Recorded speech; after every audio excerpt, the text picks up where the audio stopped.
I think I came on stage too early, so thank you. So nice to see everybody. This is the highest resolution Zoom call I've been on in months, for sure. No latency either, it's incredible. We really appreciate you coming out. I know many of you are not even from the Toronto area. People came in from New York and elsewhere, so such a pleasure. And just like Jamie was saying, as well as Dion and Farhan earlier, please find us. We're gonna be here for the next 2 days, so we're totally happy to unpack more questions or things that come up as you noodle on what we're discussing. I'm going to be talking with you today about checkout extensibility, which I'm so excited about. I'm going to give this the caveat that I didn't build it all.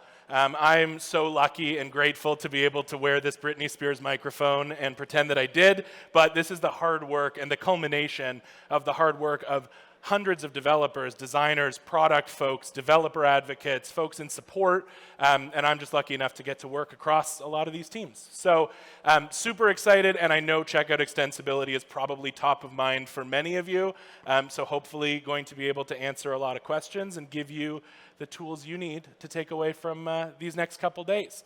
So, who am I? I'm Martin. I'm a staff developer at Shopify. I work on, similar to Jamie, the app developer experience. So my work spans teams all across the company, really advocating for folks like yourselves, building all different kinds of applications. I used to be a partner, by the way, so you all have a very special place in my heart.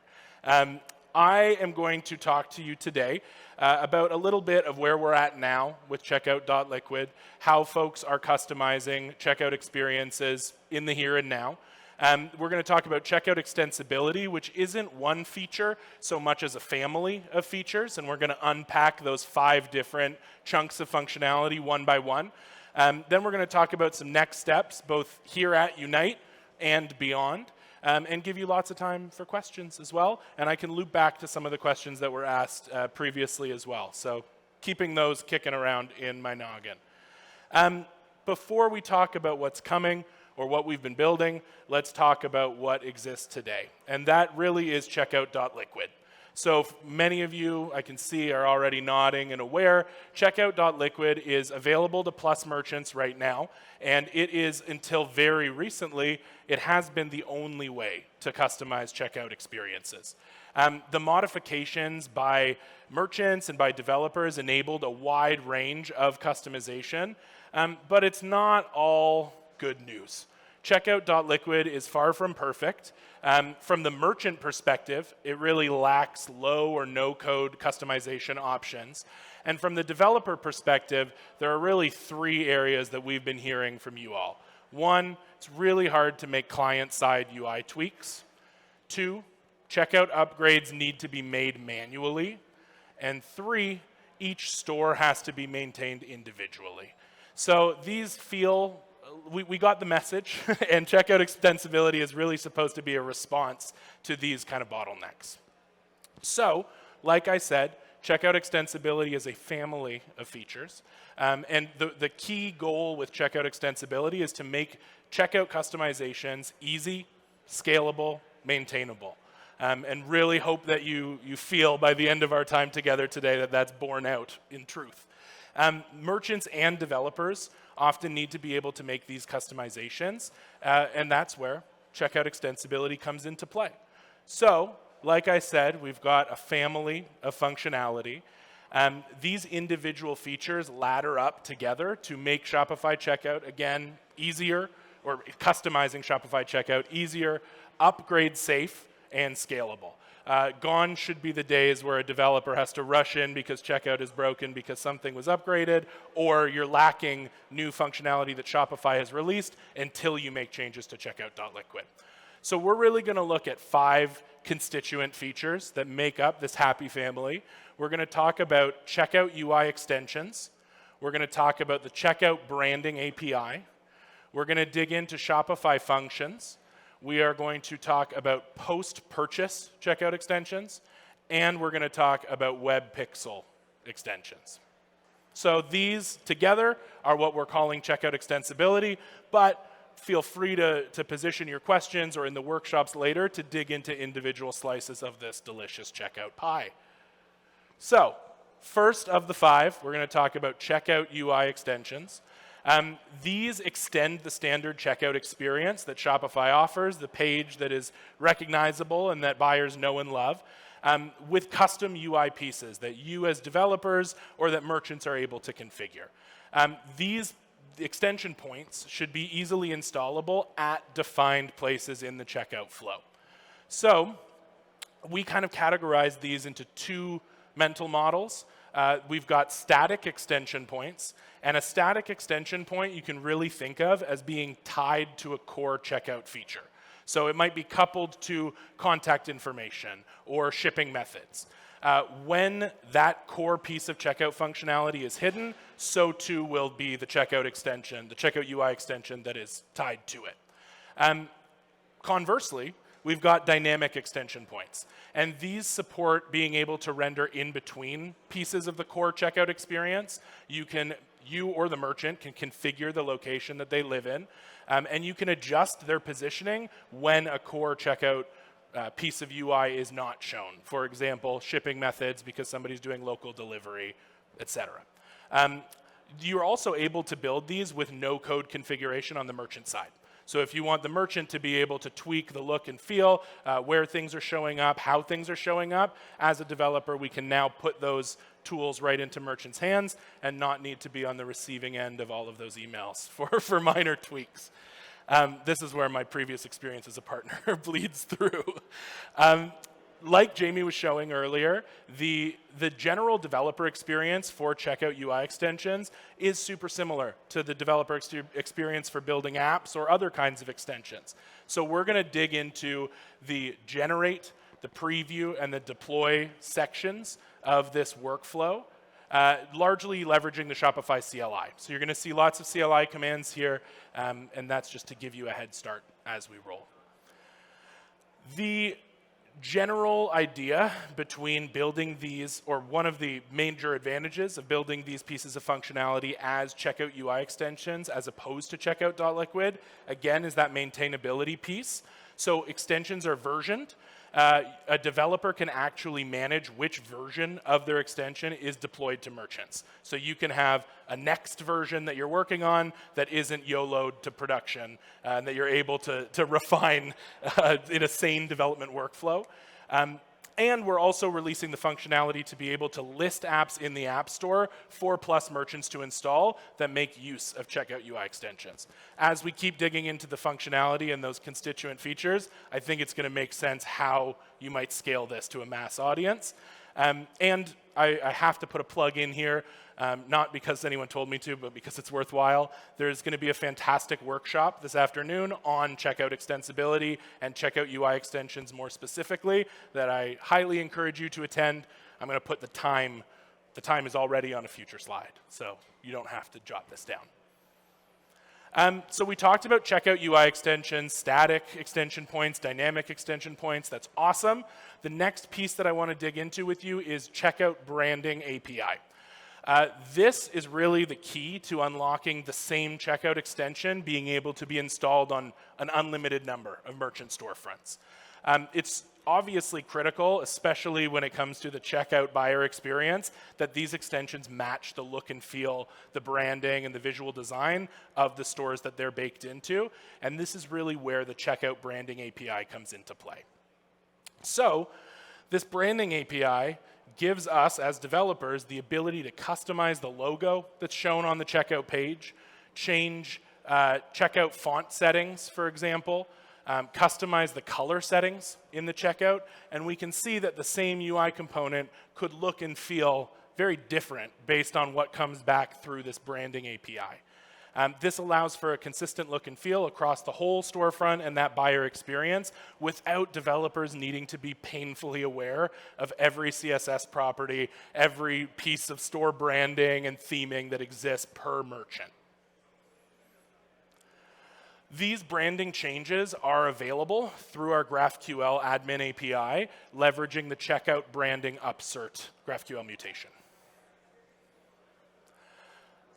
All of that said, checkout UI extensions and the branding API are very front-end focused, and checkout extensibility shouldn't be limited to the front end. I say that as a front-end developer. So this is where Shopify functions really come into play. They allow us to customize the underlying business logic of Shopify checkout, and this is hugely impactful.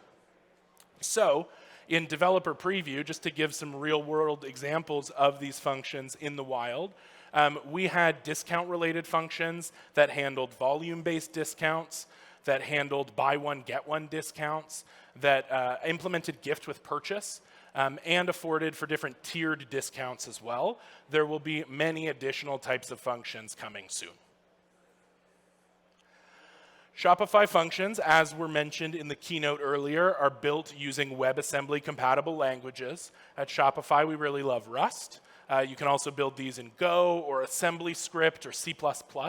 And these extensions are created and deployed using the Shopify CLI, just like checkout UI extensions and so much of the other functionality that Jamie was speaking to earlier. There is also an upcoming talk here at Unite specifically about Shopify functions. So this is a scratching of the surface, but there will be plenty more opportunity to dig into the nitty-gritty of all of these over these wonderful 2 days we have together. So, next child in this wonderful checkout extensibility family is post-purchase checkout extensions. These actually allow you to go beyond customizing the pages that already exist. Everything we've talked about so far allows you to tweak and brand and theme pieces of, and inject new logic or UI elements to pieces of existing checkout flow. Post-purchase checkout extensions allow you to add a new page to that checkout flow. That new page is sometimes needed to customize the checkout flow and make it even more extensible. And some really good use cases for this, as we can see, when we add something to the cart and we check out, before the user gets that thank you page, this is a post-purchase extension. So this allows us to handle things like loyalty signups, upsell offers, collecting additional information, maybe filling out a survey related to the product. This opens a huge number of doors in terms of how we can customize the checkout flow.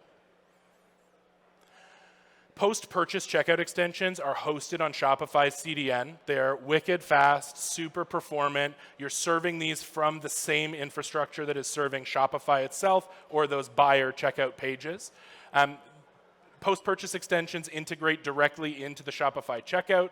The page content that you just saw in that previous slide is fully configurable by the extension, and it uses the same set of UI components and development tools as the rest of the checkout extensibility family. So one consistent entry point into a whole suite of functionality. Another chunk of functionality that I want to talk to you about is called Web Pixels. Many of you are already deeply familiar with the Web Pixels world, but I'm going to give just a very brief overview to start. Web Pixels are JavaScript code snippets. They collect behavioral data from the users that are going through the flow, and they're typically called customer events. That's kind of the industry jargon for it, that you would use for maybe marketing campaigns or analytics or making data-informed decisions. Kind of loops back to the question that was asked earlier as well about building a stronger business case and kind of the business strategy side. You could really leverage Web Pixels to build a bunch of data to back up where future investments might make a lot of sense. And one of the things that's so nice about Web Pixels and our implementation of them is that these provide a simplified and standardized process for how you handle that behavioral data. So these Web Pixels, by default, have native support for the Customer Privacy API. This empowers us to meet GDPR and CCPA compliance. These pixels can be published to the Shopify App Store as part of a public app. So you can get these same behavioral analytics deployed across tons of merchant storefronts through App Store distribution. And that allows you to obviously access a much wider range of merchants and manage from one code base all of these different implementations. And these pixels are supported on all surfaces of the Shopify store. So this could be throughout the theme, this could be on checkout, this could be on the checkout thank you page. You can really track that buyer journey all the way through their experience of this online store. There are two kinds of customer events that these web pixels support. There are standard customer events. These are generated by Shopify and they use a defined format. You can always expect to get these same events with these same names at defined points throughout the customer journey. But there's also support for custom events, and that is out now. I believe it actually launched last week, so it's fresh. And these allow developers to push, subscribe to, create custom events that either your app is responsible for or that were created by other apps. So there's really an opportunity for some app interplay with custom pixel events as well. So to recap, we talked about this wonderful family of functionality that we are calling checkout extensibility. We looked at each of those individual constituent pieces. We looked at how they work together. And really what they work together to do is allow us as developers to build configurable, robust, scalable, maintainable checkouts that can be built using this checkout extensibility functionality. What does it look like all together? How convenient. I have a slide to show you. So let's say that this is our new checkout page for Plant Inc. I'm stoked about Monsteras and I've decided to use them as my logo. This is all brand matched using the checkout branding API. That's why we're seeing that custom logo at the top. Under the discount code section, under the hood, we're leveraging Shopify functions, and those could allow us to build custom, more complex discount scenarios, like a free product with a purchase over a certain amount, or any number of different creative ways you can leverage that back-end, customizable, super fast functionality. We've got web pixel extensions running on this checkout page. They're in the background, you cannot see them, they do not impact store performance, so you're still getting that lightning fast checkout, and they're running at each stage of that checkout flow. And one thing that I haven't mentioned so far is that web pixel functionality also works, as well as a lot of this functionality, works on accelerated checkouts like Shop Pay as well. So this now goes beyond what checkout.liquid allowed for us to do and really bleeds in to whatever checkout flow a buyer is using, including accelerated checkout. So where are we today? How much of this is like real and available and in your hands versus what's coming? Essentially, it's almost all available to you today. We are in the process of moving Shopify functions from developer preview into general availability. But aside from Shopify functions, the checkout UI extensions, the branding API, the post-purchase extensions, and the pixels, both standard and custom events, are all live now in general availability for select merchants on production stores. So happy to dig into exactly what is available to who, but this is a rough view of where we're at today, which is you are absolutely able to develop Shopify functions in a dev store with the checkout extensibility preview option turned on. Everything else we chatted about, checkout UI extensions, branding API, post-purchase, and pixels are all in GA today. Also, I should mention that App Store submissions for public apps that include checkout extensions are now open. So you can submit apps to the App Store for review that make use of checkout extensibility. What to do next? How can you continue learning about all of this wonderful checkout extensibility functionality? Well, like I mentioned earlier, we've got two upcoming sessions, one dedicated to Shopify functions and another dedicated to checkout UI extensions, both happening here at Unite at these times. And we will be around. So you're welcome to ask us questions as we go. We're also about to have a Q&A now. We would love to see you all in Discord. That's a great place to get support from other members of the community as well as from Shopify like us.